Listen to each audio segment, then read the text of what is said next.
explain what I'm doing.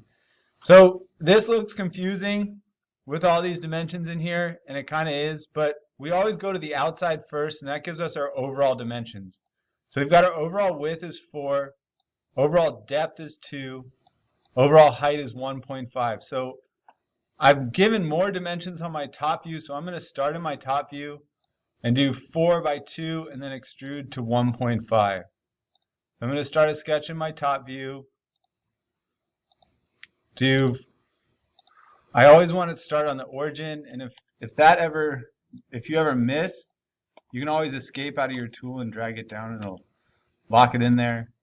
So I'm going to do 4 and then 2, and then I'm going to extrude this to 1.5.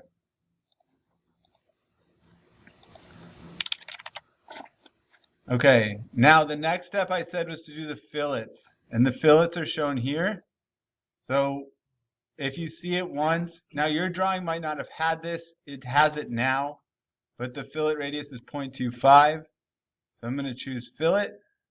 I'm going to make sure that I change this. A lot of you guys I see, you'll turn in fillets and your properties are just a little off, and it says because it still says 0.2, the default. So now that I've got my fillets, now I can shell this. So I'm going to go to shell. I'm going to click the top and it's going to remove it. I have to specify my wall thickness. Okay, so there's a couple different ways we can find the wall thickness. We can look at the difference between like the inside box and the outside box.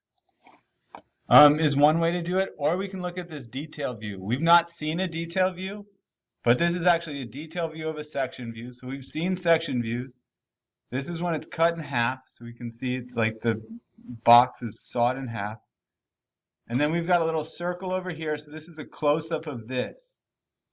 Now if we look at this, we've got this lip, so the lip is defined there, but it's also the width of the wall is right here, it's 0.2. So we're going to assume that that's the same all the way around. So we put 0.2 in for the wall thickness, click the check, and we've got something that looks like that. And it's nice because it does, the radius is for us, we don't have to do that math. Alright, now the last thing we're going to do, we're going to cut that little lip in. So if you look at the isometric, you can see it's got a little lip around it that you could like pop a lid on. So that's what we're going to do next. And it has the fillets and everything. So if that's the case, we know we can use offset. So I'm going to start a sketch on the top. I'm going to use that face. Then I'm going to do my offset, and I'm going to click in there. And I'm going to drag the arrow until it's in the middle, kind of. So like, I want to remove this inside part. So we go till it's in the middle. I'm going to choose dimension, and I'm going to type in 0.1. And I got that dimension from my detailed view. It's this little part right here. And I'm sorry, you guys that are here, I know that's really small, but 0.1. So then I click the check, and I've got this loop inside. So I can extrude this. I'm going to choose remove, and the depth that I have is right here. So it goes down 0.125.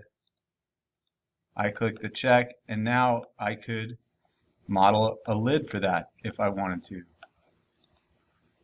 So that's how you do that part. Okay.